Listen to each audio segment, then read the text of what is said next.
लोगोफोर welcome to माय YouTube channel लोगोफोर दायो रायजोनि बाथौआव हामबाय फुजायाव थांनो ओंखारबोदों जोङो रानिबो आंबो नै रानिया थाबायगासिनोथ' नायलांबाय थादो नोंथांमोनहाबो दिनैनि आंनि भिडिअखौ आङो एसे भिडिअ बानायनोसै हामबाय फुजानि बाथौ खुलुमनायखौ बेनिफ्राय दहायनो थाङासै नालाय आङो फिरफिलाया थिखांखांबाय आरोना लोगोफोर ओमफ्राय आंहा रानिमोनजोंनो इदिनो थानायावनो एसे देरि जाबाय दिनै ओमफ्राय दायो थांनोसै बाथौ खुलुमहैनोसै रानिमोनहा थाबायगासिनो दङ ओमफ्राय बावथाय माबा लादों प्रसाद रानि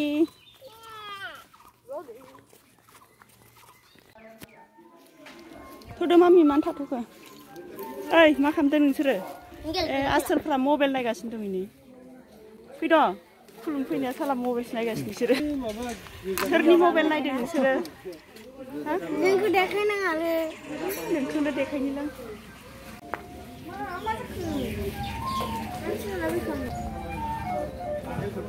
बाथौआव हाबहैजोब्बाय मानसिफ्रा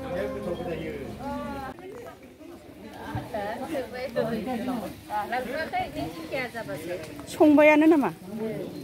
फिथा एवदों बावनाय एलफा सायनायाव होनो फिथा एवदों जिंखिया भाजा एवदों बावनायाव लांनो ना एलफा सायनो दैमायाव ओमफ्राय नैथिंजाय ना उदा रायजो जानाय साहा फुदुंदों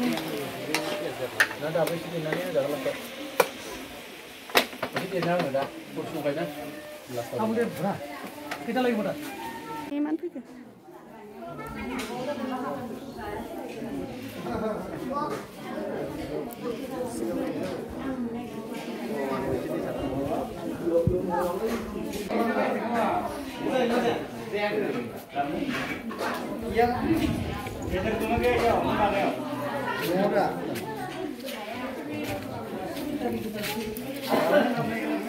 जिरायनोसै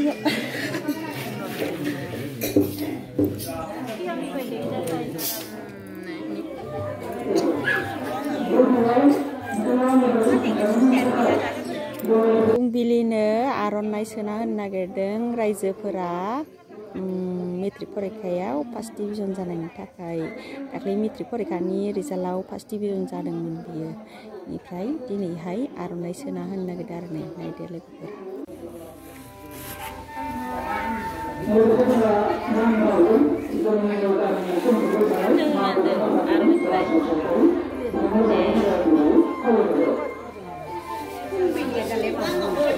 एसे खोमसि नुयोना बिमायाबो खुलुम होनलाय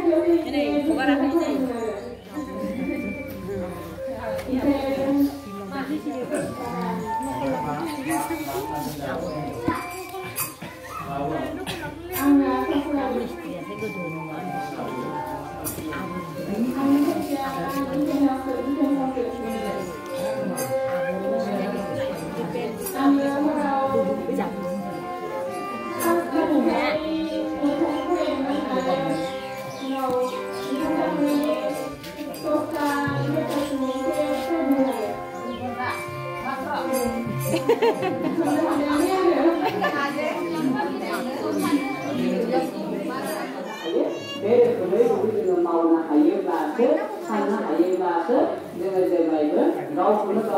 गाव मुलुगनि नैबे आबहावानि गेजेराव गोग्गोम आरो गेरेमसा खालामनानै फोथांना लाखिनो जोङो जेब्लायबो जोंनि बे निस्वार्थ होननाय सोदोबनि बे मोनसे बेसेन गैयै गुनखौ जोङो जेब्लायबो मोननो थाखाय बा बिनि बिगोमा जानो थाखाय गतिके नाजानो नांगोन ओरैनो जोङो नाजायाब्ला बेफोर गासैबो बिगोमा जानायनिफ्राय अर्थात निस्वार्थ एबा नैबे बेसेन गैयै मोनसे गोथार गुननि जुदि बिगोमा जानो हायाब्ला जों जेब्लायबो गावखौनो गाव गाहायाव खोख्लैनानै लानाय जागोन आरो मुलुगाव जेब्लायबो जेरावबो जेबो जायखिजाया हाबाफारियावनो जिखुनु फर्मुला गिदिर नोङो फरायनायखौ नुवायोबा गोरोबनानै थानो हानाय नङा ओंखायनो जों जेब्लायबो मा जानांगोन जे गावनि आंगो व्यक्तिगत साननाय अर्थात व्यक्तिगत साननायखौ जों गारनानै मुलुगनि नैबे आबहावायाव गोरोबनानै थानो हानाय मोनसे सानस्रिखौसो जोङो लानो नांगोन ओंखायनो बे सानस्रिखौ खालामनानै जोङो बुहुमनि गेजेराव थानो हानाय माखासे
Oishona, nanti juga.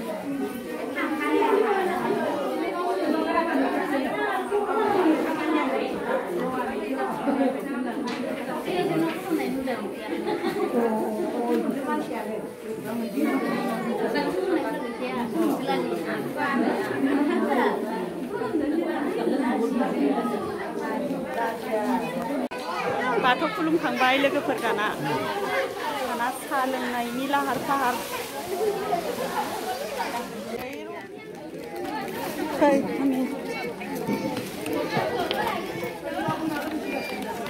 साहा लोंबाय गाइखेरनि साहा दोनाबाय थाना गोसोमथार जाबाय जायानो एसे गोसोम जादोंना गोदै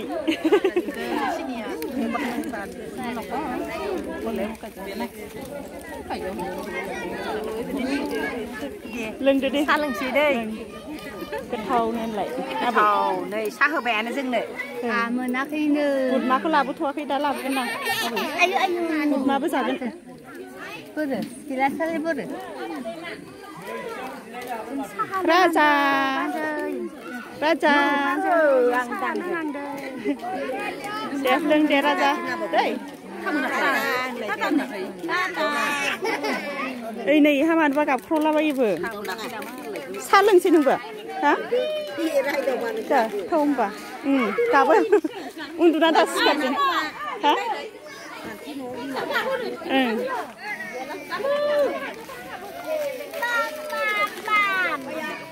साहा मोनथ'वाखै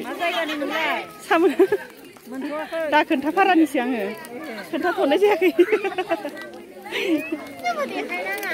दा खोन्थाफारा होनलाय सावथालपारानि मानसि सावथालपारानि साहा लोंनो लादों मोनलोंथ'वाखै साहाया फैथ'वाखैना साहा फैबाथाय लोंनोसै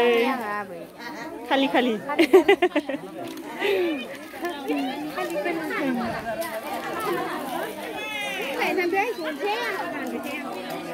हरदो मामि हमनाङा नै बिथिंजाय जुमाय सरगासिनो दं हामबाय फुजानि जुमायबो लोंगोन दिनै ना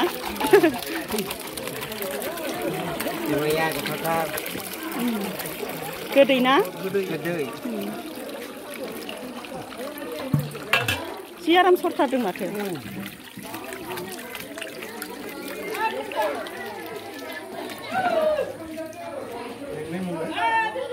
मा हा बाल्थिं र' बबे बाल्थिंखौ बिदों इलाय नैखौ जाफैबाय बिसोरो जानोसै जोंहानो नायो प्रसाद जानोसै मन्दिराव होनाय बाथौ मन्दिराव बायदिसिना गोदै गोथाव होनाय फिथाइ सामथाइ जानोसै होनलाय जानो जाबाय जानो नागिरबाय गासिबो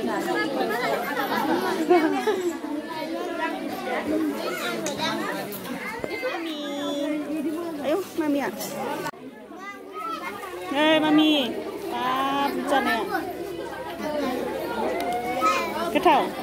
ना mami goथाव दा मामिया जोंहा इनि गस्लायाव लेथ्रा नांजानो गिनानै सायाव गांसे गानबावलायबाय लेथ्रा नांबायानो नै साहा लोंनाया नांबाय मामिना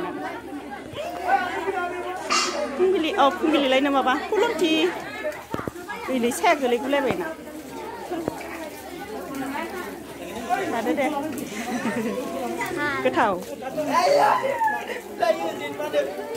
राजा जादो बुरा गोथाव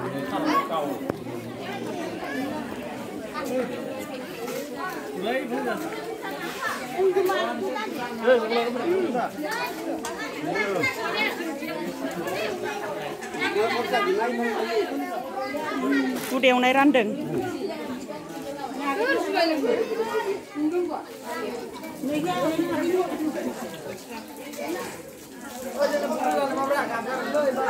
इसोर साथामा मोनाखै दाबो मोनला नोंसोरो उनाव जिरायनानै